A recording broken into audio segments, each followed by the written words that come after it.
ఒక రోజుతో వచ్చింది కాదు, ఒక సినిమాతో వచ్చింది కాదు, ఒక ప్రెస్ మీట్తో వచ్చింది కాదు, ఒక ఇన్సిడెంట్తో వచ్చింది కాదు. ఇది క్రమక్రమంగా అతను బిల్డప్ చేసుకున్నాడు.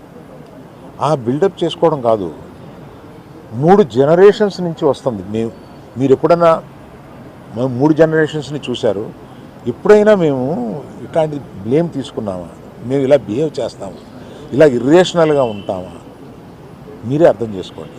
ఎందుకంటే మేము ఎటువంటి మనుషులు అనేది పబ్లిక్కి మీకు తెలుసు, మీరు చూస్తున్నారు, మమ్మల్ని అందరినీ చూస్తున్నారు. మేము మీ కళ్ళ నుంచి ఎవరూ తప్పించుకోలేము.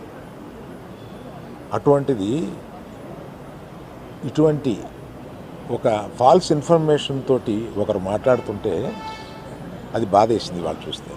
కనుక ఈ క్లారిఫికేషన్ ఇవ్వాలని అతను అన్నప్పుడు తప్పనిసరిగా ఈ క్లారిఫికేషన్లో లీగల్ అబ్జెక్షన్స్ ఏమైనా ఉన్నాయా అని కనుక్కొని లేవు అని తెలిసిన తర్వాత ఈ క్లారిఫికేషన్ ఇచ్చారు.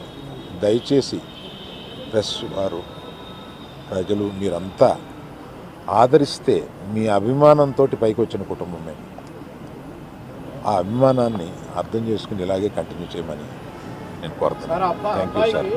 అబ్బాయి ట్రీట్మెంట్కి సంబంధించి చెప్తారా?